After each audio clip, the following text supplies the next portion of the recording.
안녕하세요. 조원분 목사입니다. 이렇게 12월 큐티 개관으로 우리 성도 여러분들을 다시금 만날 수 있게 되어서 너무나도 감사하고요. 또 하나님의 은혜가 아닌가 생각합니다. 올 한 해 참 빨리 갔죠.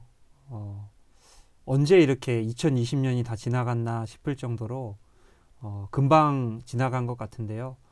특히나 코로나19라는 너무나도 큰 이슈가 있어서 정말 우리의 삶을 거의 이렇게 바꿔놓을 만큼, 우리의 예배를 바꿔놓을 만큼 너무나도 큰 사건이었죠. 그래서 정말 한 해가 어떻게 갔는지도 모를 정도로 이렇게 지나갔는데요.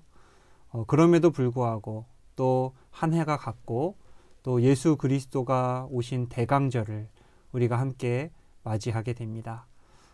이러한 때일수록 우리의 마음을 더 차분히 하고 또 하나님께 집중해서 좌로나 우로나 치우치지 않고 정말 중심을 잡고 걸어갈 수 있는 우리 큐티팀 모든 분들 또 우리 동승교회 모든 성도님들이 되셨으면 좋겠습니다. 예, 12월 큐티 개관을 이제 시작하려고 하는데요. 예, 제 얼굴 보이시죠? 지난 11월에는 우리가 다니엘서 앞쪽 부분을 함께 나누었습니다. 1장부터 6장까지 함께 나눴는데요.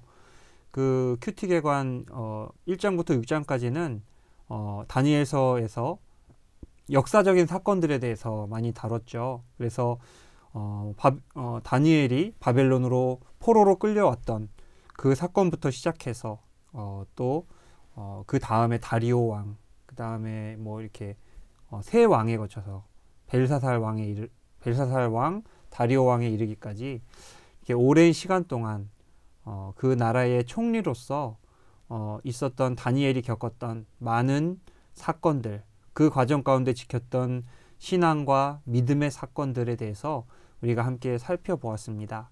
1장부터 6장까지는 스토리텔링, 그러니까 이야기 중심으로 많이 진행이 됐는데요. 오늘 우리가 함께 나눌 7장부터 12장까지는요. 우리가 아포칼립스라고 이야기를 하죠.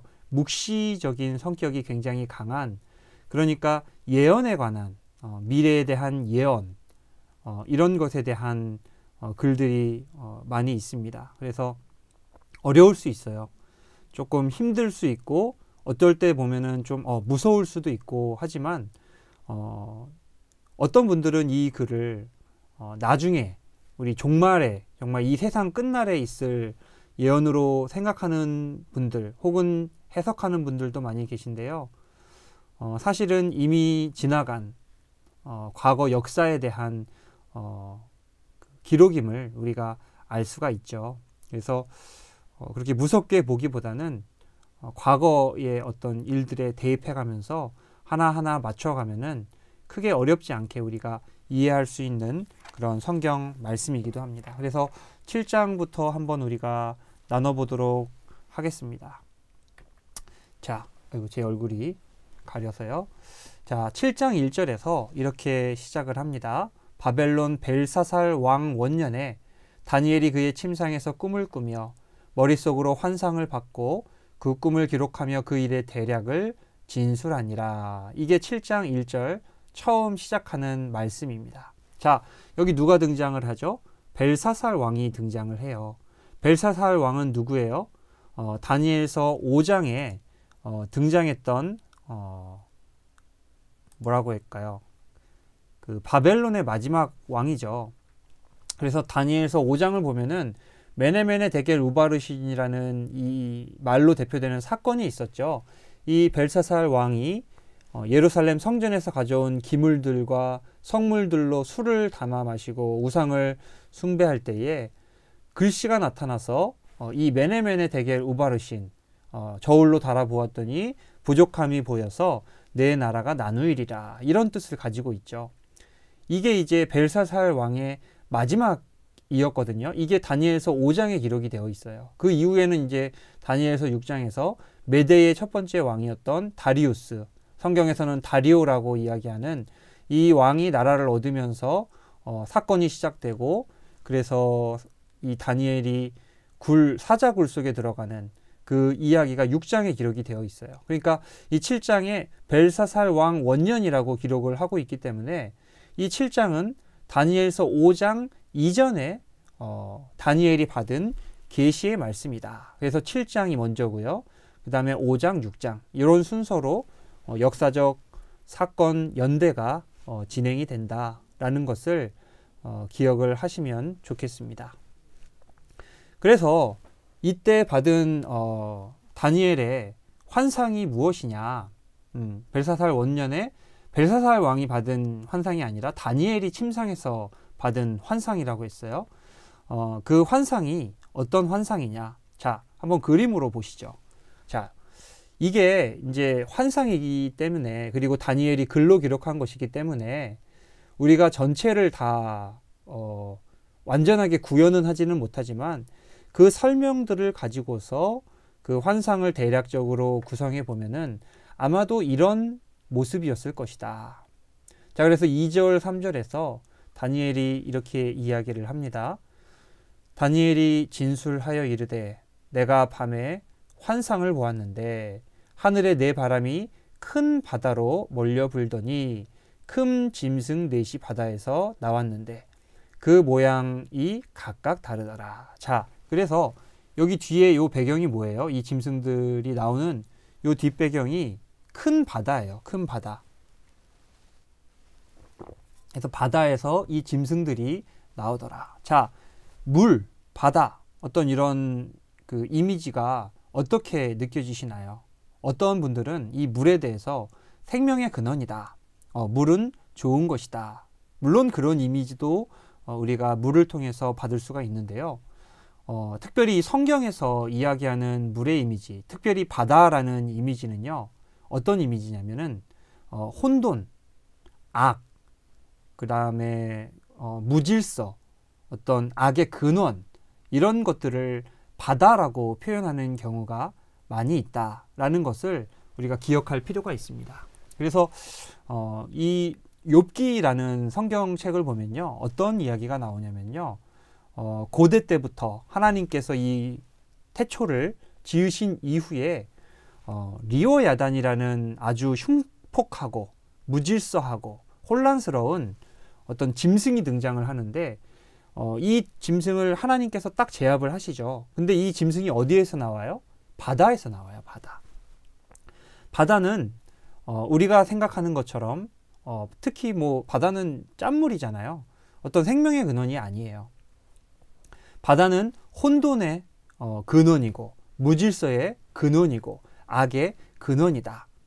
성경을 읽으면서 특별히 이 구약 성경을 읽을 때에 바다라 이야기하는 것은 그런 이미지로 우리가 이해하면 거의 맞는다라고 할 수가 있습니다. 그래서 이 혼돈에서 나오는 네 가지의 짐승이 있어요.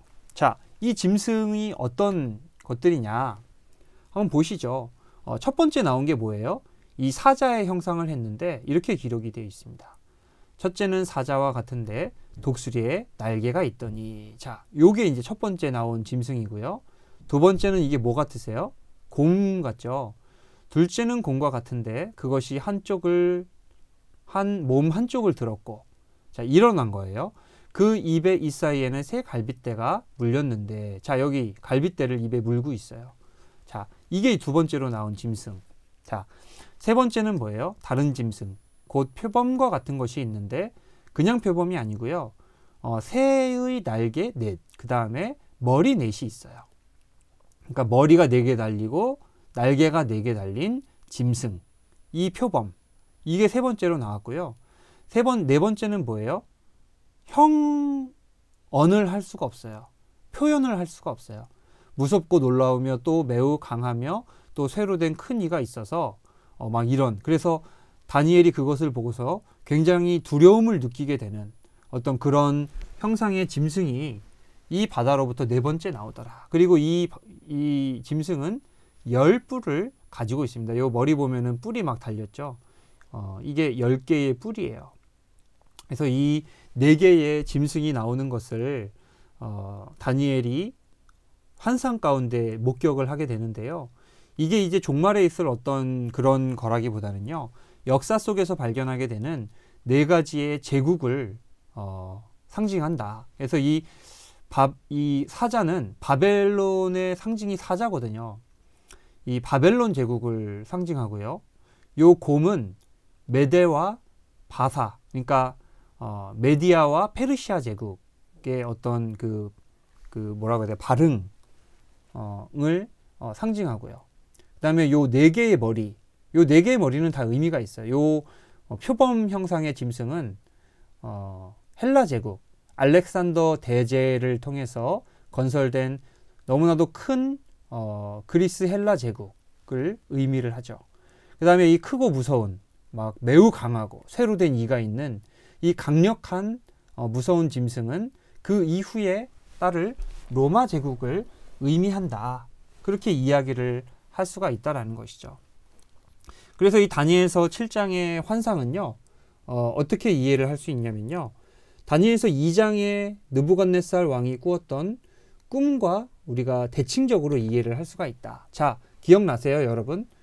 다니엘서 2장에서 느부갓네살 왕이 하나의 꿈을 꾸게 되죠. 근데 그 꿈을 자기가 어떻게 꿨는지, 뭘 꿨는지를 몰라요. 자, 그래서 이 꿈에 대해서도 나에게 알리라. 그것을 알릴 수 있었던 유일한 사람이 누구였어요? 바로 다니엘이었다. 이 일을 계기로 총리가 되죠. 근데 그 꿈이 어떤 꿈이었어요? 어떤 환상이었어요? 머리는 금, 그 다음에 가슴, 몸통은 은, 그 다음에 여기 그 종아리 이쪽 부분은 놋, 그 다음에 다리는 쇠, 그리고 발은 새와 진흙이 섞여 있는 어떤 이런 형태의 그 형상을 보게 되죠. 그래서 이것이 바벨론, 페르시아, 그러니까 메데 페르시아죠. 여기는 헬라 그리스, 로마 제국, 이런 식으로 진행이 된다 하는 것을 우리가 지난번에 살펴봤는데요.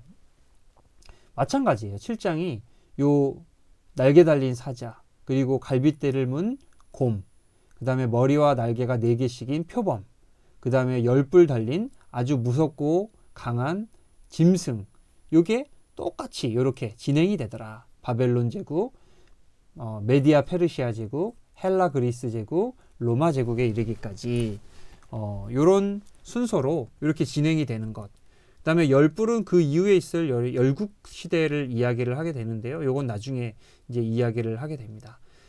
그래서 2장과 다니엘서 7장은 굉장히 병행되고 대칭되는 어떤 말씀이다 라고 이해를 할 수가 있고요. 또 뭐가 대칭이 되냐면요, 요 큰 신상을 어떻게 했어요? 자, 이 큰 신상이 있는데 저 높은 산에서 뭐가 날라왔어요?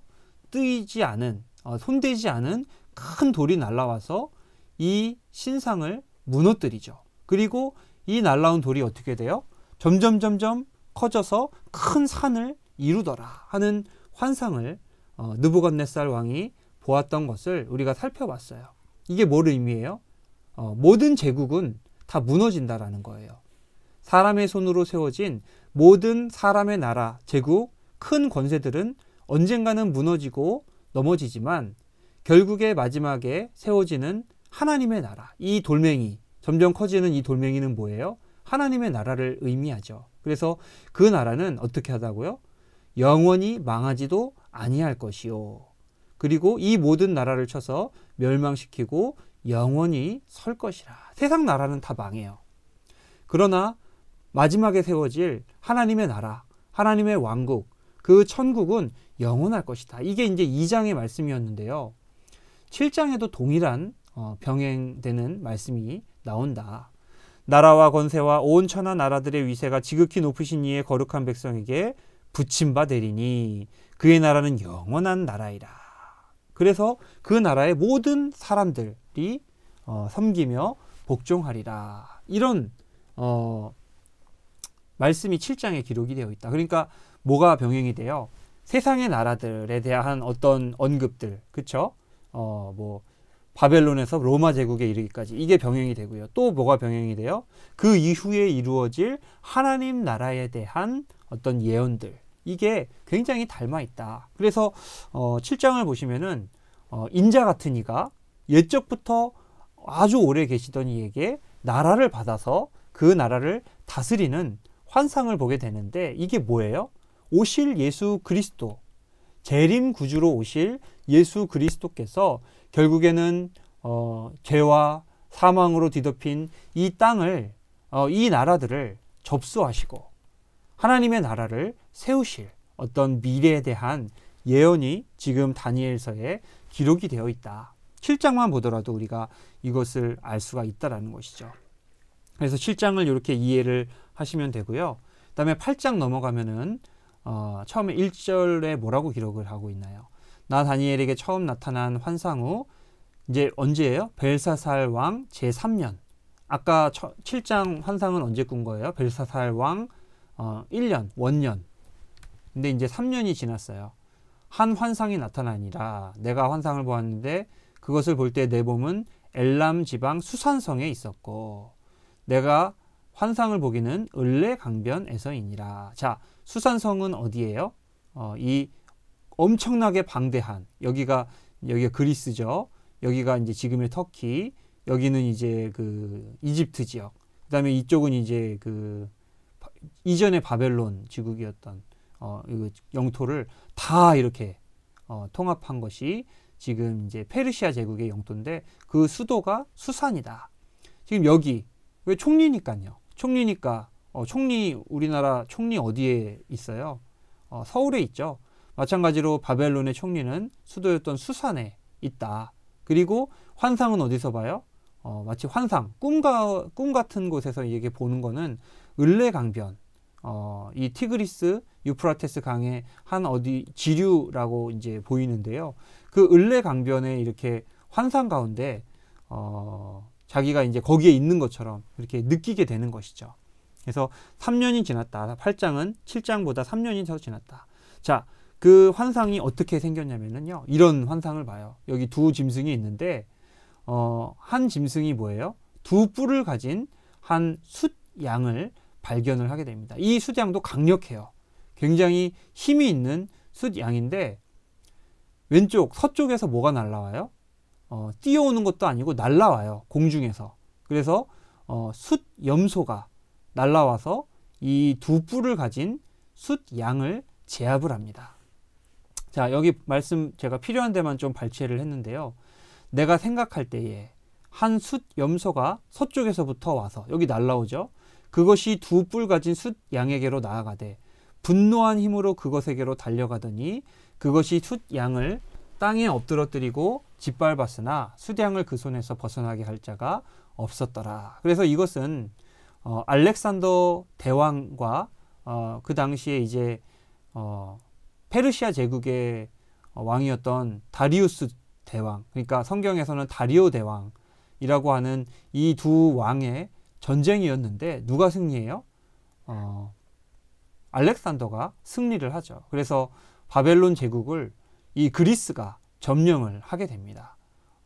그래서 이런 어떤 역사적 사건에 대한 환상이다. 근데 이 환상을 언제 꾼 거예요?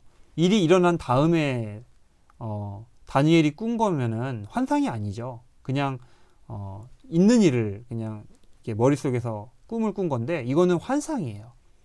이미 이 일이 일어나기 전에 몇백 년 전에 이 다니엘이 이 꿈을 꾸고 기록을 해 놓았는데 나중에 시간이 흘러서 이 일이 그대로 이루어지게 된 것이죠. 그러니까 여기에서도 이 다니엘서의 가장 큰 주제 중 하나가 뭐예요?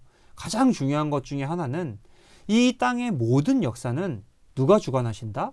하나님이 주관하신다. 물론 그 가운데 악도 창궐하고 어떤 죄와 어떤 혼돈과 이런 것들이 창궐하지만 그러나 그 가운데에서도 이 모든 세상의 역사를 주관하시는 분은 누구시다? 바로 하나님이시다 하는 사실을 우리에게 분명하게 가르쳐주고 있는 것이 다니엘서이다. 다니엘의 중요한 의의 가운데 하나이다 라는 것을 우리가 기억할 필요가 있습니다.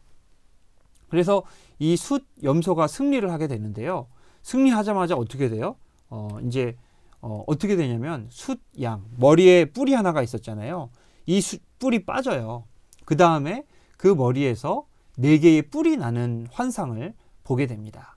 자, 이거는 역사적으로 의미가 있는 환상이다. 왜냐면요, 이 숫 염소는 누구를 상징한다고요? 알렉산더 대왕. 그 다음에 헬라 제국을 상징한다고 했고, 그 뿔 하나는 알렉산더 대왕을 상징을 하거든요. 근데 이게 금방 빠져요. 알렉산더 대왕이 굉장히 요절을 합니다. 31세인가요? 33세인가요? 30대 초반에 그 넓은 땅을 점령한 알렉산더 대제가 금방 요절을 하게 되고요. 그 다음에 거기서 뿔이 4개가 나는 환상을 봤는데요. 이 환상은 뭐예요? 알렉산더 대왕의 뒤를 이어서 그의 자녀도 아니고 그의 어떤 그 친척도 아니고 그의 밑에 있었던 4명의 장군이 알렉산더 대왕이 점령한 그 땅을 분할해서 통치하는, 그러니까 각자 분봉왕이 되는 이 사건을 상징하고 있다.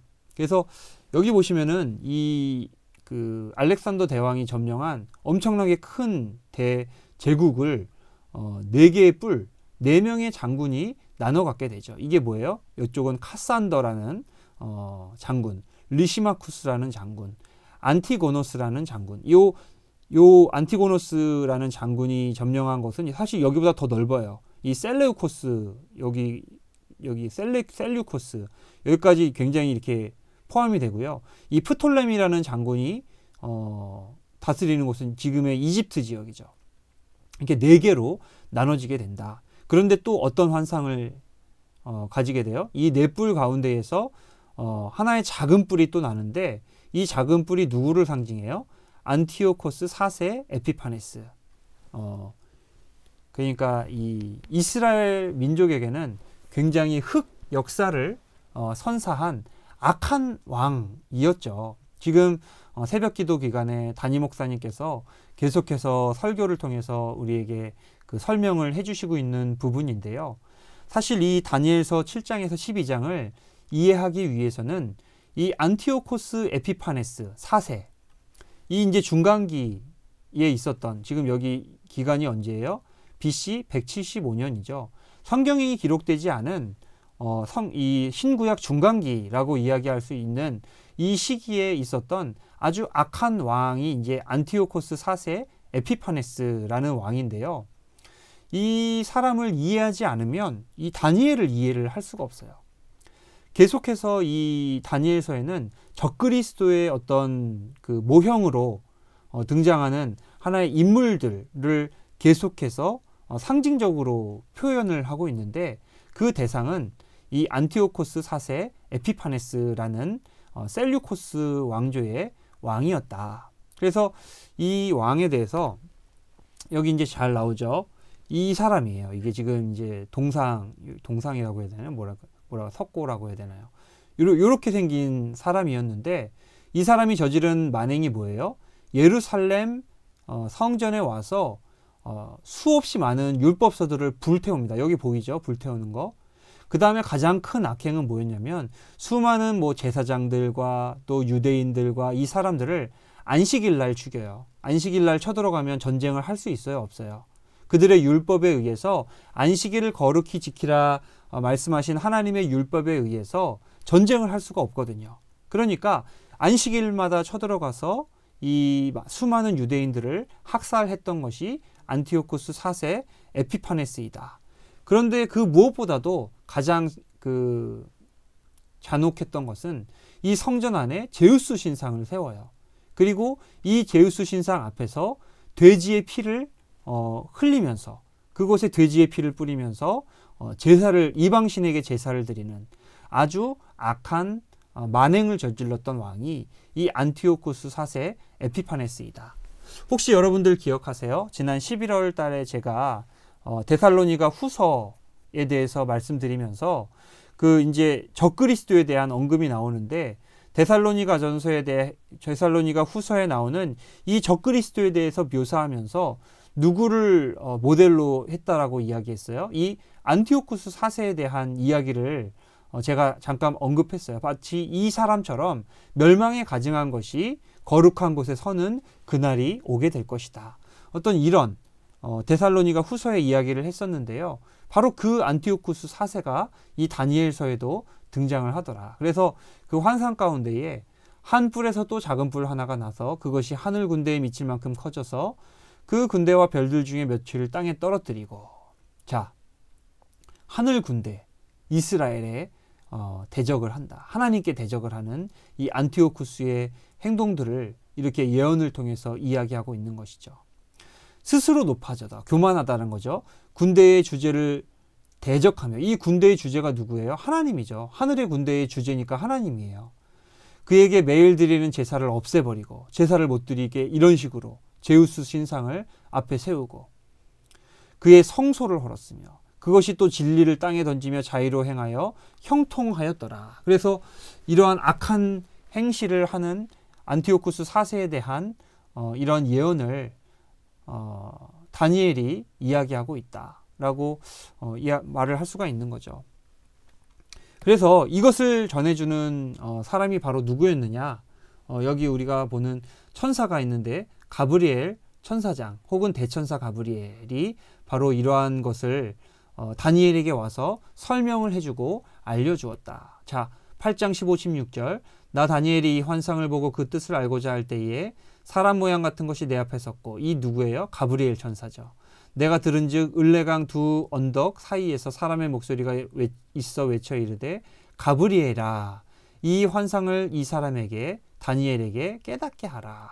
그래서 이 가브리엘은 여러 신약에도 나오고요, 또 여러 곳에 나오는데, 특별히 이 가브리엘 천사는 소식을 전하는 전령의 역할을 하는 천사였다라는 것을 우리가 알 수가 있죠. 그래서 신약 성경에도 보면은 예수 그리스도께서 오심에 대한 어떤 그 기쁨의 좋은 소식들을 사람들에게 전하는 천사가 등장을 하는데, 그가 바로 가브리엘이었다라는 것을 알 수가 있고요.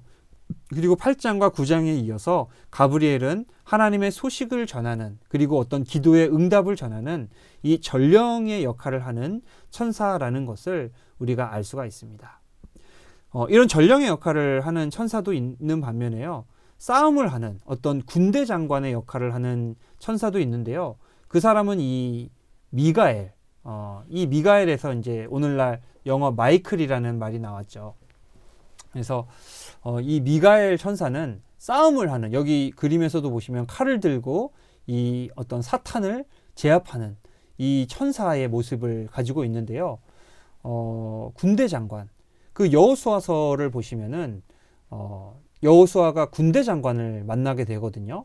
하나님의 군대 장관.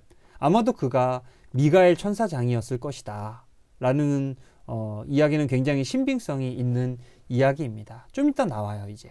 그래서 이 가브리엘을 통해서 하나님께서 이 환상에 대해서 다니엘에게 깨닫게 하고 계시다. 이게 이제 8장의 말씀입니다. 자, 그리고 이제 9장에서는 이 다니엘이 하나님께 간구하는 어떤 간구 기도가 등장을 하는데요. 뭐에 대해서 간구를 하며 기도를 해요? 예루살렘 성전과 그 다음에 나라와 그리고 성전을 위해서 기도를 하고 있다. 자, 9장 1절 2절에서 메대족 속 아하수에로의 아들 다리오가 갈대아 나라 왕으로 세움을 받던 첫 해. 자, 이제 또 시대가 바뀌었어요. 메디아의 다리오 왕의 원년이에요. 자, 벨사살이 이제 끝나고 이제 6장 그 시작되기 전에 그 상황이죠. 그래서 다리오 왕 원년에 다니엘이 책을 통해, 이 책은 율법 책을 이야기를 하죠. 여호와의 말씀으로 선지자 예레미야에게 알려주신 그 연수를 깨달았나니 곧 예루살렘의 황폐함이 70년 만에 그치리라 하신 것이니라. 그래서 예루살렘의 예레미야의 말씀 가운데 이 말씀이에요. 바로 여기 예레미야의 요 25장, 29장에 기록된 말씀. 자, 제가 읽어드립니다. 이 모든 땅이 폐허가 되어 놀랄 일이 될 것이며 이 민족들은 70년, 여기 70년이 나오죠. 동안 바벨론의 왕을 섬기리라. 여호와의 말씀이니라. 70년이 끝나면 내가 바벨론의 왕을 그 죄악으로 말미암아 벌하며 영원히 폐허가 되게 하되, 바벨론에서 70년이 차면 내가 너희를 돌보고 나의 선한 말을 너희에게 성취하여 너희를 이곳으로 돌아오게 하리라. 자, 이게 예레미야를 통해 주신, 이스라엘 백성에게 주신 하나님의 약속이거든요. 포로로 끌려가요. 많은 사람들이 예루살렘에서, 유다에서 바벨론으로 끌려가고 포로가 되지만 그 기간은 정해져 있어요. 그 기간이 몇 년이에요? 70년이에요. 그러니까 포로로 끌려간 그 시점부터 70년이라는 시간이 지나면 그들이 다시 예루살렘으로 돌아올 수 있도록 하나님께서 인도하신다 하는 예언의 말씀을 예레미야를 통해서 주셨거든요. 이 예레미야의 말씀을 다니엘이 읽으면서 이제 깨달아요. 아, 얼마 남지가 않았구나. 이제 이스라엘 백성들이 다시 돌아갈 때가 머지 않았구나 라는 것을 깨달으면서 이 일이 이루어지도록 하나님께 간구하고 기도하는 것이 무엇이다? 다니엘서 9장의 말씀이다. 이렇게 이해하시면 될 것 같습니다. 그래서 요 내용은 뭐예요? 내가 금식하며 베옷을 입고 죄를 덮어쓰고 주 하나님께 기도하며 간구하기를 결심하고 내 하나님 여호와께 기도하며 자복하기를, 이러면서 이제 기도하는 것이 9장의 내용인데요. 그 9장의 내용을 간단하게 요약하면 이렇습니다. 이스라엘의 패역과 죄악에 대해서 대속적으로 하나님께 간구하며 잘못을 회개하는 어떤 이런 기도를 다니엘이 드리고 있고요.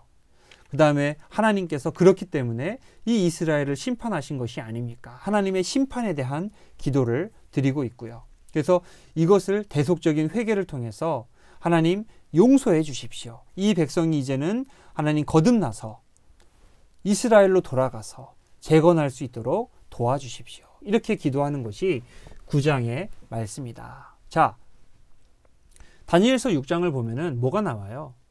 사자굴 사건이 나오는데 이 사자굴 사건이 있기 전에 무슨 사건이 있었어요? 늘 하던 대로 다니엘이 예루살렘을 향해서 문을 열고 기도할 때에 그 기도함으로 인하여서 고발당하고 사자굴에 끌려 들어가는 이런 사건들이 있었단 말이에요. 그러니까 날마다 그때 예루살렘 성전을 향해서 다니엘은 기도할 때에 아마도 이 9장과 같은 내용들을 가지고 하나님께 날마다 기도했을 것이다. 이 백성을 위해서, 나라를 위해서, 또 하나님의 뜻이 성취되도록 날마다 예루살렘을 바라보며 기도했을 것이다. 그러다가 이제 악한 흉악한 계획에 빠져서 사자굴에까지 끌려가게 된 것이죠. 그렇게 이해하시면 되겠습니다. 그리고 이렇게 기도할 때에 또 누가 나타나요? 또 가브리엘 천사가 나타나죠. 그래서 여기 이렇게 천사가 나타나서 기도할 때 이전에 환상 중에 본 그 사람, 8장에서 봤던 가브리엘이 빨리 날아서 저녁 제사를 드릴 때 즈음에 내게 이르더니 다니엘아, 내가 이제 내게 지혜와 총명을 주려고 왔느니라. 그러면서 이 다니엘에게 이제 어떤 회복에 대한 응답의 말씀을 전해주죠. 전하는 천사니까요. 그래서 일은 일에는 뭐예요? 70 곱하기 7이에요. 그러니까 490이에요. 그래서 허물이 그치며 이 일은 일해가 지나면 허물이 그치며 죄가 끝나며 죄악이 용서되며 영원한 의가 드러나며 영원한 이거 의가 드러나며 두 번 했네요. 그러면서 지극히 거룩한 이가 기름 부음을 받으리라. 지극히 거룩한 이는 누구예요? 예수 그리스도께서 기름 부음을 받으리라. 자, 그래서 여러분 메시아 혹은 그리스도라는 말의 원래 뜻이 무엇인지 아시죠? 이 메시아 그리스도라는 말의 뜻은 기름 부음을 받은 자라는 뜻이에요. 기름 부음을 받은 자. 그 말을 그리스도, 헬라어로는 그리스도라고 이야기를 하고요. 히브리어로는 메시아라고 이야기를 한다. 그러니까 지극히 거룩한 이가 기름 부음을 받는다라는 이 말씀은 사실상 예수 그리스도 메시아 예언이다라고 이야기를 할 수가 있는 것이죠. 그래서 일은 일에 이 490이라는 숫자에 대해서는 이 문자적으로 해석할 것인가, 상징적으로 해석할 것인가. 이 문자적으로 해석하면은 조금씩 맞지가 않아요. 490년을 이제 다니엘 때로부터 490년을 계산하면 얼추 맞는 것 같은데 이제 이 안에 뭐 62일에 뭐 7일에 한 일에 이런 식으로 이제 또 나눠가지고 이야기를 하는데 역사적인 사건에 맞추기가 굉장히 어렵습니다. 문자적으로 해석할 때에. 그래서 우리는 이 일은 일에 70 곱하기 7을 완전한 회복의 때가 오기 위한 기간으로 그렇게 상징적으로 해석하는 것이 안전하다. 라는 것을 이야기를 할 수가 있겠습니다. 그래서 이게 9장에 나타난 다니엘의 환상 어떤 기도, 환상과 기도라고 이야기를 할 수가 있고요. 10장에 가면은 이제 이런 게 있어요. 그렇죠? 자, 바사왕 고레스 제3년. 이제 또 왕이 바뀌었어요. 얼마나 참 이 다니엘이 오랜 시간 그 총리로 일을 했는지 아시겠죠? 뭐 처음에 느부갓네살에서 벨사살, 다리오, 그다음에 고레스. 이제 역사에서는 페르시아 키루스 왕이라고 이야기를 하죠. 그리고 이 키루스, 고레스 왕 원년에 사실은 포로 귀환이 시작이 돼요. 포로 귀환이 시작이 되고 그 이후에, 그러니까 아까 우리가 봤던 이 응답은 포로 귀환 전에 한 5년에서 10년 사이 되는 그 전에 있었던 일이고요. 이제 여기 고레스 제3년이라고 이야기를 하는 것은 포로 귀환이 있고 난 이후 3년을 이야기를 하는 것이죠. 그래서 3년 뒤에 첫째 달 24일에 1월 24일이죠. 히데겔이라 하는 큰 강에 있었는데, 이 히데겔 강은 티그리스 강을 이야기를 합니다. 그래서 히데겔 강가에서 또 환상을 보게 돼요. 이 다니엘은 정말 이 요셉이라는 사람은 꿈을 꾸는 사람이었잖아요. 그래서 뭐 드림 기버라는 책도 있고 요셉에 관한 어떤 꿈꾸는 자, 이게 이제 요셉의 별명이었는데, 이 다니엘은 정말 환상을 보는 자 혹은 환상을 해석하는 자, 이렇게 이야기할 수 있을 정도로 엄청나게 많은 환상을 목격하고 해석한 사람이 바로 이 다니엘이었다.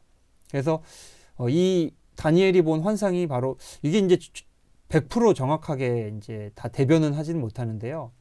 이런 식이에요. 읽어드릴게요. 한 사람이 세마포옷을 입었고 허리에는 우바수 순금띠를 띠었더라. 또 그의 몸은 황옥 같고 그의 얼굴은 번갯빛 같고 그의 눈은 횃불 같고 그의 팔과 발은 빛난 놋과 같고 그의 말소리는 무리의 소리와 같더라. 빛나요. 막 손이 그 불에 달군 놋 같고 막 눈은 막 불타오르고 얼굴은 막 번개, 이게 좀 상상이 잘 안 되시죠? 근데 이제 이 환상을 보게 되는데요. 많은 학자들은 여기 이제 묘사하고 있는 사도 바울이래. 그 다니엘이 본 이 환상 속의 사람의 모습이 요한계시록에 등장하는 재림 구주 예수의 모습과 굉장히 닮았다라고 해서 예수님을 만난 것이다라고 이제 해석하는 학자들도 있습니다. 예수님에 대한 어떤 그런 표현들이 다니엘서에 굉장히 많이 나오죠.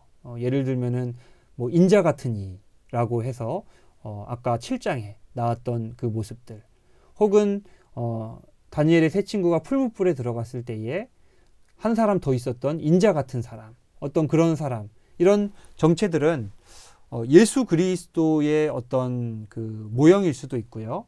아니면은 천사일 수도 있고요. 그것에 대해서는 우리가 정확하게 알 수가 없습니다. 성경이 이야기하고 있지 않은 것이기 때문에. 그러나 이러한 형상이나 환상의 어떤 표현들로 봤을 때 예수님의 모습일 수도 있다라는 것을 우리가 추측은 해볼 수가 있겠다. 그래서 이 사람이 이야기하는 게 뭐예요? 다니엘에게 내게 이르되 큰 은총을 받은 사람 다니엘아, 내가 내게 이르는 말을 깨닫고 일어서라. 내가 내게 보내심을 받았느니라 하더라. 천사일 수도 있고 누구예요? 예수님일 수도 있고, 그거는 이제 우리가 확실하지 않은 것이니까 넘어가고요. 그래서 이것을 전한 사람이 이제 또 이게 이제 어디죠? 10장까지에. 그리고 이제 또 이제 이것을 깨닫게 하는 가브리엘 대천사가 또 등장을 하죠. 내가 깨달으려 하여 내 하나님 앞에 스스로 겸비하게 하기로 결심하던 첫날부터 내 말이 응답받았으므로 내가 내 말로 말미암아 왔느니라. 자, 천사가 또 부르심을 받습니다. 그래서 기도할 때에 이 다니엘이 기도를 하거든요. 하나님께 간절히 기도할 때에 이 천사가 왔는데요. 그냥 오는 게 아니에요. 이 기도하자마자 출발을 했는데 가브리엘 천사가 바로 도착을 한 게 아니라 길이 막히게 됩니다. 여기 뭐라고 해요? 내 하나님 앞에 스스로 겸비하게 하기로 결심하던 첫날에 응답을 받아요. 그러니까 하나님께 기도드리는 우리의 기도가 응답받는 것은 우리의 마음가짐에도 상당히 영향이 있다. 우리가 전심을 다해서 겸비한 마음, 겸손한 마음으로 하나님께 기도하는가, 아니면 타성에 젖어서, 아니면 내 욕심으로 하나님은 안중에도 없고 내 계획을 따라서 하나님께 기도하고 있는가. 우리의 기도의 자세를 따라서 천사가 우리에게 출발을 할 수도 있고 아니면 출발하지 않을 수도 있다라는 것을 여기에서 우리가 알 수가 있죠. 근데 출발을 했다고 해서 천사가 바로 응답을 갖고 오느냐? 그게 아니에요. 자, 여기 보시면은 뭐라고 이야기를 해요? 바사 왕국의 군주가 21일 동안 나를 막았으므로 내가 거기 바사 왕국의 왕들과 함께 머물러 있더니. 자, 여기서 말하는 바사 왕국의 군주는 누구를 말해요? 바사 왕국을 통치하는 어둠의 권세를 이야기를 합니다. 이게 사람이 천사와 싸워서 천사를 막았다는 그런 뜻이 아니고요. 그러니까 바사, 페르시아 왕국을 다스리고 있는 왕들을 조정하는 어둠의 권세, 마귀와 사탄의 권세가 21일 동안 천사들을 막은 거예요. 막은 거예요. 그래서 나아가지 못하고 이 가브리엘 천사가 여기에 묶여 있었다라는 것이 10장에 기록이 되어 있습니다. 그래서 이것을 해결한 사람이 바로 누구예요? 해결한 존재가 바로 미가엘이에요. 미가엘. 그래서 가장 높은 군주 중 하나인 미가엘이 와서 나를 도와주므로 이제 내가 마지막 날에 내 백성이 당할 일을 내게 깨닫게 하러 왔노라. 나를 도와서 그들을 대항할 자는 너희 군주 미가엘 뿐이니라. 여기도 군주라는 말이 나오죠. 이 군주라는 말은 영적 존재라는 의미를 그래서 가지고 있어요. 그래서 이 사탄의 권세, 마귀의 권세와 싸워서 가브리엘 대천사가 소식을 들고 다니엘에게로 갈 수 있게끔 도와준 사람이 이 미가엘이라는 군대 장관 천사장이다. 역할이 그러니까 천사들도 다르다. 그래서 이 미가엘의 도움을 받아서 사탄과 싸우는 천사들의 군대 장관을 군주 미가엘, 천사 군대 장관 미가엘, 이런 식으로 다니엘서에서 표현하고 있는 것을 우리가 알 수가 있습니다. 그래서 이 10장에서 다니엘에게 가브리엘 대천사가 가지고 간 환상의 내용이 바로 11장의 환상이에요. 그 환상은 북방왕과 남방왕, 그러니까 셀레코스 왕조와 셀류코스 왕조와 프톨레미 왕조의 전쟁을 말한다. 프톨레미 왕조, 프톨레마이오스 왕조, 여기 이집트 지역, 여기죠. 그 다음에 여기 셀류코스 왕조가 굉장히 큰 영토를 차지한 여기에요. 그래서 기원전 250, 275년경 이 두 왕조의 어떤 전쟁과 이들의 외교 협상과 어떤 판도 변화에 대해서 기록하고 있는 것이 11장의 말씀이다 라고 이야기를 할 수가 있습니다. 그래서 북방왕은 여기 셀류코스 왕조를 상징하는 것이고요. 남방왕은 요 남쪽, 남서쪽에 있는 이 이집트 지역의 프톨레미 왕조를 상징하고 있다. 이렇게 이해하시면 아주 정확하다라고 이야기를 할 수가 있는 거죠. 그런데 여기 또 누가 등장을 하냐면요. 아까 말씀드렸던 안티오코스 4세 에피파네스가 또 나타납니다. 등장을 해요. 11장 21절에 한 비천한 사람이 왕을 이어서 나타나는데 그가 또 여기 뭐 보면은 또 오죠. 성소 곧 견고한 곳을 더럽히며 매일 드리는 제사를 폐하며 멸망하게 하는 가증한 것을 세울 것이요. 꽤 구체적이죠. 여기 세워진 게우스 신상. 그 왕은 자기 마음대로 행하며 스스로 높여 모든 신보다 크다 하며. 자, 자기를 높이는 왕으로서 신으로서 높이는 교만함. 담임 목사님이 이미 설명을 해주셨는데요. 에피파네스라는 말은 신의 현현을 의미를 하거든요. 그러니까 자기 이름에 에피파네스를 붙였다라는 것은 내가 신이다라는 것을 스스로 이야기하고 있는 것이다.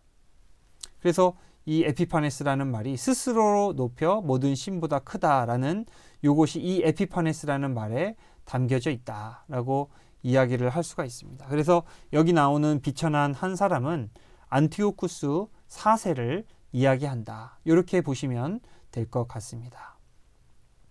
그러니까 아까도 말씀드렸지만 7장에서 12장까지 우리가 다니엘서를 이해하기 위해서는 첫 번째는 세상에 등장하는 여러 제국들의 전쟁, 싸움, 어떤 이런 것들을 하나는 이해해야 되고요. 또 하나의 큰 축은 바로 이 사람이에요. 이 사람. 안티오쿠스. 계속해서 이 안티오쿠스 에피파네스는 또 뭘 의미해요? 장차 종말에 찾아올 어떤 적그리스도의 모형으로서 미래를 예언하는 것이기도 하다. 이렇게도 또 이해를 할 수가 있는 것이겠죠. 그래서 이 안티오쿠스 에피파네스 4세를 이해하는 것은 다니엘서 7장에서 12장 후반부를 이해하는데 아주 중요한 역사적 사실이 된다. 그리고 12장에서 이제 마무리가 되죠. 이제 미가엘이 이제 이 민족 이스라엘을 지킬 것이고 환난 가운데서 지킬 것이다. 그때 내 백성 중 책에 기록된 모든 자가 구원을 받을 것이라. 자, 큰 환난이 있을 것이고요. 그 가운데에서 보호하는 하나님의 어떤 그 미가엘 천사, 그 다음에 이런 일들이 있을 것이다. 그 다음에 여기서는 또 그 부활의 어떤 그 사건에 대해서도 예언을 하고 있죠. 땅의 티끌 가운데서 자는 자 중에서 많은 사람이 깨어나 영생을 받는 자가 있겠고, 이게 지금 복음서 말씀이 아니고요. 다니엘서에 기록된 말씀이에요. 수치를 당하여서 영원히 부끄러움을 당할 자도 있을 것이다. 자, 어떤 사람은 구원을 받아서 부활에 이를 것이고, 어떤 사람은 심판을 받아서 부끄러움을 당할 것이다. 그래서 종말에 있을 부활에 대한 예언도 하고 있다. 그래서 이 모든 것에 대해서 어떻게 하라고요? 간수하고 봉함하라. 종말의 묵시와 봉인. 그러니까 이 다니엘서의 어떤 그 묵시들은 뭐예요? 아주 명확하게 기록이 되어 있는 게 아니라요. 상징 언어로 기록이 되어 있잖아요. 어떤 비유적인 언어로 지금 기록이 되어 있잖아요. 그것은 이 봉함하라. 이 봉함은 이렇게 막는 거잖아요. 못 읽도록. 그러니까 어느 정도 이게 상징 언어를 통해서 막는, 비밀스럽게 전하는 어떤 그 비밀 언어로서의 기능도 가지고 있다라고 이야기를 할 수가 있습니다.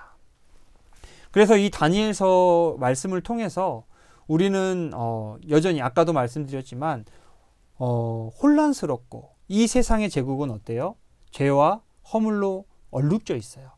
인간의 욕망과 인간의 죄악과 전쟁과 살인과 다툼과 정쟁과 어떤 이러한 것들로 얼룩진 아주 추악한 제국들이 짐승의 모습을 한 표범, 곰, 사자, 그 다음에 흉악한 짐승, 이런 짐승과 같은 세상의 제국들이 계속해서 이어져 나가지만 그 제국들을 미리 예언을 하시잖아요. 그 말은 뭐예요?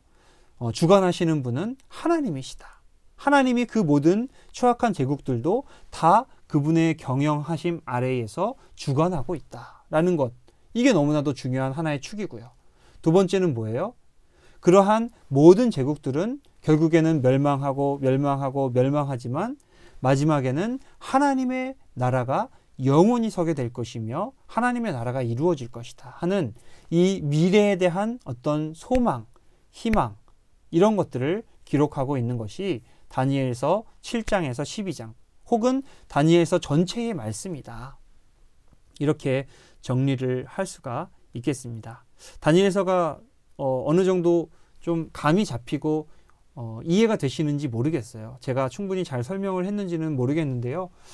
읽어보시면 더 나을 겁니다. 제가 부족하게 설명을 했더라도 우리 성도님들께서 한 번 읽어보고 두 번 읽어보시면은 이게 그런 뜻이었어. 이게 그 역사적으로 그런 것을 상징하는 것이었어. 하나님은 미리 아시네. 그럼 하나님이 이 세상을 주관하시네. 이런 식으로 생각할 수 있게 된다면 다니엘서를 아주 잘 읽으신 것이다. 그렇게 말씀을 드릴 수가 있겠습니다. 자, 그래서 다니엘서를 마치겠고요. 이제 그 뒤에 이제 베드로 전후서가 나오죠. 이거 간단하게 하겠습니다. 베드로 전서 이제 개관 간략하게 하시면은 말씀을 드리면 저자 누구예요? 당연히 베드로죠. 베드로 전서니까요. 그래서 베드로가 기록한 서신서가 베드로 전서고요. 이 전서를 기록한 목적은요. 뭐예요? 용기를 북돋우기 위해서. 그 당시의 상황이 어땠냐면요. 많은 기독교인들이 환난과 여러 가지 핍박 가운데에서 믿음을 지켜나갈 것인가, 믿음을 포기할 것인가, 이 갈림길에 서 있었다. 그래서 예루살렘 교회에 많은 그 환란이 있었잖아요. 뭐 스데반 집사도 순교하고요. 사도 바울이 와서 많은 사람들을 잡아가고요. 또 빌립은 흩어져 가지고 쫓겨서 뭐 사마리아 지방, 광야 지방 이곳저곳을 돌아다니며 복음을 전하고요. 막 이런 여러 환란들. 그 이후에도 유대교나 아니면은 다른 그 로마로부터 핍박을 받게 되는 그러한 기독교의 역사들이 있잖아요. 이런 상황 가운데에서 용기를 주고 끝까지 믿어라. 이런 환난 가운데에서도 믿음을 잃지 말아라 라는 권면의 말씀을 주기 위해서 베드로 전서가 기록이 되었다. 그래서 특징들은 현실에 나타나는 고난과 그러나 미래에 나타날 하나님이 주실 소망의 어떤 두 분명한 이 대비를 통해서 이 소망을 붙들고 가라 하는 메시지고요. 이 소망은 뭐예요? 미래에 대한 미래의 구원인데 그리스도를 통해서 이 구원은 완성된다 하는 어떤 그리스도를 통한 구원에 대한 강조. 그리고 구원받은 자들은 어떻게 해야 된다? 막 이렇게 방탕하고 이렇게 살아가는 것이 아니라 하나님의 자녀답게, 하나님의 백성답게 거룩한 삶을 살아가야 된다. 이런 맥들을 가지고서 베드로 전서가 진행이 된다 하는 것을 아시면 될 것 같고요. 우리가 1장만 알면은 어렵지 않아요. 1장. 자, 1장에 다 있어요. 3절에 예수 그리스도를 죽은 자 가운데서 부활하게 하심으로 말미암아 우리를 거듭나게 하사 산 소망이 있게 하신다. 우리에게는 뭐가 있다고요? 소망이 있다고요. 지금 우리가 환난 가운데 있지만 또 핍박을 당하고 뭐 톱으로 켬을 당하고 뭐 목이 잘리고 고문을 당하고 빼앗기고 내쫓기고 이런 어두운 현실이 있지만 우리에게는 산 소망이 있다. 자, 하나님이 주신 소망이 있다. 그 소망은 뭐예요? 4절 썩지 않고 더럽지 않고 쇠하지 아니하는 유업. 하나님이 장차 하나님의 나라에서 우리에게 주실 영적인 나라, 유업. 이것이 우리의 산 소망이고 이것은 하나님의 나라와 천국을 의미한다.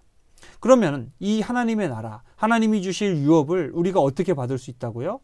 헛된 행실에서 대속함을 받는 것은 오직 흠없고 점없는 어린 양 같은 그리스도의 보배로운 피로 된 것이니라.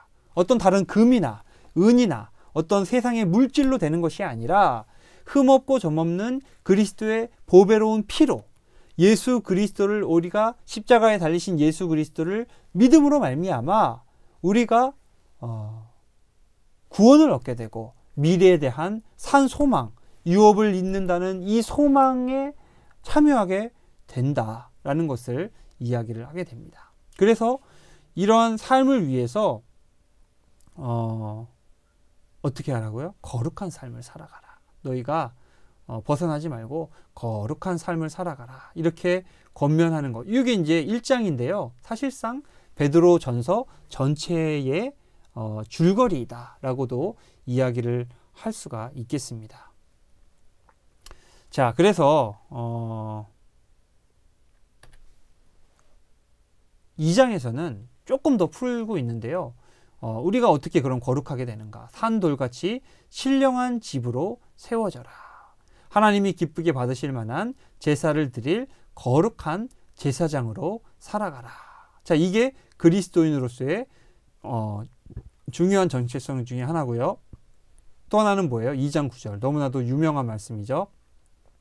여러분들 가능하면 저와 함께 읽어보시죠. 요거를 너무 중요한 말씀이기 때문에 너희는 택하신 족속이요 왕같은 제사장이요 거룩한 나라요 그의 소유가 된 백성이니. 자, 그리스도인의 정체성에 대해서 택하신 족속, 왕같은 제사장, 거룩한 나라, 하나님의 소유된 백성. 그래서 이런 정체성을 가지고서 뭘 해야 된다고요?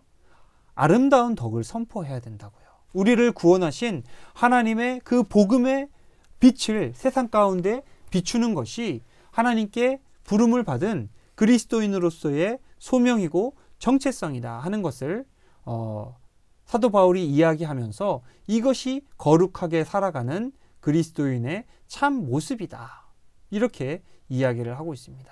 자, 이 말씀은 어디에서 비슷한 말씀이 나와요? 출애굽기에 나와요. 출애굽기. 출애굽기는 뭐예요? 애굽에서 나온 이스라엘 백성들을 하나님께서 율법을 주시면서 거룩하게 하시는, 정체성을 부여하시는 건데, 거기에 뭐라고 나와요? 너희는 거룩한 제사장 나라요. 거룩한 백성이요. 하나님의 소유된 백성이라. 이게 비슷하잖아요. 그러니까 너희가, 그러면서 너희는 이 세상을 밝히는 빛이 되어라. 어떤 그런 면에서 율법을 주신 것이거든요.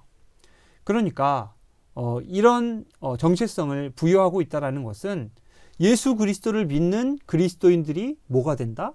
새 이스라엘이다. 새 이스라엘. 이제 이전에 있었던 이스라엘은 지나갔고요. 예수 그리스도를 믿음으로 우리는 그리스도 안에서 한 형제, 한 민족, 또 한 가족이 되어서 하나님의 빛을 선포하는 이 정체성을 부여받았다. 자, 이것이 이제 그리고요. 그리고서 이제 또 하나의 중요한 주제 가운데 하나가 그리스도인의 고난이에요. 그리스도인으로 살아가기 위해서는 고난을 받을 수밖에 없다. 고난을 받을 수밖에 없다. 그래서 고난 받는 것에 대한 어떤 마땅함, 그리고 고난 받는 것이 어떤 그 저주가 아니라 하나님의 오히려 축복이다 하는 이 고난에 대한 정의를 사도 바울이 전서를 통해서 내리고 있는 것을 우리가 볼 수가 있습니다. 그래서 이런 정체성에 대해서, 거룩함에 대해서, 그 다음에 고난에 대해서 이 두 가지 축으로 쭉 이제 3장, 4장, 5장에서 적용만 하시면은 베드로 전서를 이해하는 데에 큰 문제가 없다. 자, 그리고 마지막으로 후서는 전서는 이제 그 고난 가운데 있었잖아요. 이제 후서의 배경은 뭐냐면요. 거짓 교사들이에요. 이들을 미혹하고, 그래서 이들의 어떤 순수한 믿음과 신앙을 타락시키는 이 거짓 교사들의 가르침에 대해서 경고하고, 그 다음에 그것을 경계하게 하기 위해서 베드로 후서가 기록이 되었다. 그래서 특징들을 보시면 이단의 가르침에 대한 경계와 경고, 그 다음에 이제 예수님이 안 오거든요. 그러니까 왜 안 오냐?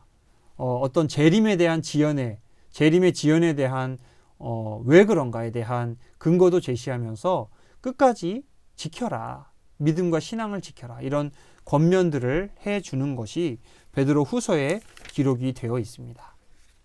그래서 우리가 알물 통해서 그리스도를 알아갈 수가 있다. 우리의 믿음을 예수 그리스도를 더욱더 깊이 알아감으로 견고하게 만들어라. 형제들아 더욱 힘써 너희의 부르심과 택하심을 굳건하게 하라. 굳게 하라. 자, 그러기 위해서는 어떻게 해야 돼요?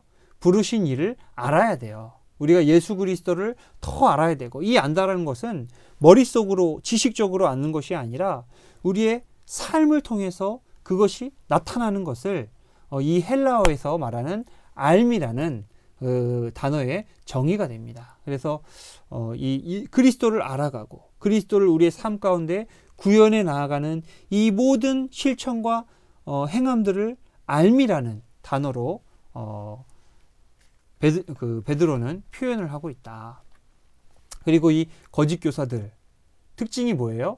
한번 읽어볼까요? 불의의 값으로 불의를 당하며 낮에 즐기고 노는 것을 기쁘게 여기는 자들이니 점과 흠이라. 너희와 함께 연애할 때에 그들의 속임수로 즐기고 놀며 음심이 가득한 눈을 가지고 범죄하기를 그치지 아니하며 물질적이고 세속적이고 정욕을 따르고 어떤 이런 음란한 어떤 세상의 가치관에 충실한 자들의 가르침이 이 거짓 교사들의 가르침이었다 하는 것을 이야기하고 있고요. 이러한 거짓 교사들의 가르침에는 반드시 뭐가 따른다? 심판이 따라온다. 그래서 주께서는 경건한 자는 시험에서 건지시고 불의한 자는 형벌 아래에 두어 심판 날에 이르게 하신다. 반드시 심판하신다라는 그런 필연성에 대해서 어떤 사도 바울이 베드로가 이야기를 하고 있고요. 그 다음에 왜 예수님은 그러면 오시지 않는가? 여기에 대한 대답이 우리가 잘 아는 3장 9절 말씀이죠. 주의 약속은 어떤 이들이 더디다고 생각하는 것 같이 더딘 것이 아니라 너희를 대하여 오래 참으사 아무도 멸망하지 아니하고 다 회개하기에 이르기를 원하시느니라. 왜 재현, 예수님의 심판, 재림의 때가 자꾸 늦춰진다고요? 가급적 많은 사람들이 구원받기를 원하시는 하나님의 자비하심과 긍휼하심의 발로이지 어떤 하나님의 무능력함이거나 하나님의 무지이거나 어떤 하나님의 망각에서 비롯된 것이 결코 아니다. 하나님의 때가 되면 하나님은 반드시 심판하신다. 그래서 재림은 반드시 온다. 확신에 대해서. 주의 날이 도둑같이 온다. 우리가 알지 못하는 때에 올 텐데 그날의 현상이 어때요? 하늘이 큰 소리로 떠나가고 물질이 뜨거운 불에 풀어지고 땅과 그 중에 있는 모든 일이 드러나리로다. 자, 첫 번째 심판은 뭐였어요? 물 심판이었어요. 노아 때에 하늘에 궁창에 물이 쏟아지고 바다에서 물이 솟아오르면서 온 지면을 물로 덮었던 물 심판이 있었지만 둘째 심판, 예수 그리스도의 재림 때에 올 심판은 무슨 심판이에요? 불심판이에요. 불심판. 그래서 모든 물질이 뜨거운 불에 풀어진다. 녹아 사라지는 어떤 불심판에 대한 이야기를 하면서 재림은 반드시 온다. 그러나 그것에 대해서 더 많은 사람들이 구원을 받을 수 있게끔 하나님께서 기다리는 것이지 하나님이 무능력하거나 무지해서 그런 것이 아니다라는 것을 사도 베드로는 이 베드로 후서라는 편지를 통해서 분명하게 이야기하고 있다 말씀을 드릴 수가 있겠습니다. 자, 그래서 다니엘서 뒤편 그 다음에 베드로 전 후서를 함께 살펴봤는데요. 어떻게 보면 공통점이 있어요. 다니엘서와 이 저기는 굉장히 그 종말의 때 어떤 마지막 때에 대한 예언들이라든지 그리스도의 재림에 대한 환상 혹은 예언 그리고 어떤 적용 이런 것들이 공통적으로 이 다니엘서 베드로 전후서에 드러나더라. 그래서 어떤 예수님의 재림, 우리가 지금 그 대림절이잖아요. 예수 그리스도께서 이 땅 가운데 초림하신 이것을 기념하는 대림절의 문턱에 지금 와 있는데 또 한편으로는 이 예수님의 그 재림과 종말의 심판에 대한 이 말씀을 우리가 병행하면서 그 초림과 재림 시대를 살아가고 있는 우리의 현실을 돌아볼 수 있는 어떤 그런 큐티 나눔이 되면 좋지 않을까 생각을 해봅니다. 그래서 12월 달에 이 생명의 삶 말씀을 깊이 묵상하시면서 정말 하나님의 어려운 거는 우리가 풀려고 하면 안 되고요. 우리가 아는 한도 내에서 그 나라를 기다리면서 지금의 때를 어떻게 지혜롭게 살아갈 것인가를 함께 나누고 묵상하는 그런 시간들이 되셨으면 좋겠습니다. 자, 그리고 이제 12월 달 마지막 달이죠. 우리 큐티팀 모든 성도님들 2020년 한 해도 너무나도 수고 많이 하셨습니다. 코로나로 인해서 우리가 모이지 못하고 또 함께하지 못하는 어려운 상황들이 지속되었음에도 불구하고 또 뭐 그룹콜로 또 줌 화상 채팅을 통해서 또 모이기를 힘써 주시고 또 큐티 나눔에 힘써 주셔서 너무나도 감사드리고요. 또 내년에도 어려운 상황이 지속된다면 이러한 형태로 계속해서 나눔을 이어가고 우리가 몸으로 모이지는 못하지만 우리의 마음과 생각이 한 곳에 모이는 어떤 그런 모임을 모이기에 힘쓰는 저희가 되었으면 좋겠습니다. 그리고 하루속히 이 코로나 상황이 진정이 되어서요. 우리가 대면으로 또 현장에서 만나고 교제하고 함께 식사하는 그러한 은혜가 하루빨리 우리 가운데에 찾아오게 되기를 정말 간절히 기도하고 또 하나님께 또 간구하는 바입니다. 우리 모두가 함께 기도해 주시면 좋겠습니다. 예, 그래서 여기서 마치도록 하고요. 한 해 동안 고생하셨고 12월 한 달도 정말 좋은 한 달이 되기를 바라고요. 또 2021년을 잘 준비하셔서 정말 우리가 함께 기쁨으로 2021년을 맞이할 수 있었으면 좋겠습니다. 여러분들 모두 행복하시고요. 저는 좀 미리 말씀을 드릴게요. 메리 크리스마스 앤 해피 뉴 이어. 정말 즐거운 성탄절 곧 오게 될 텐데 즐기시고 또 내년도 잘 맞이하시기를 바랍니다. 네, 여기서 마치도록 하겠습니다. 여러분 감사합니다.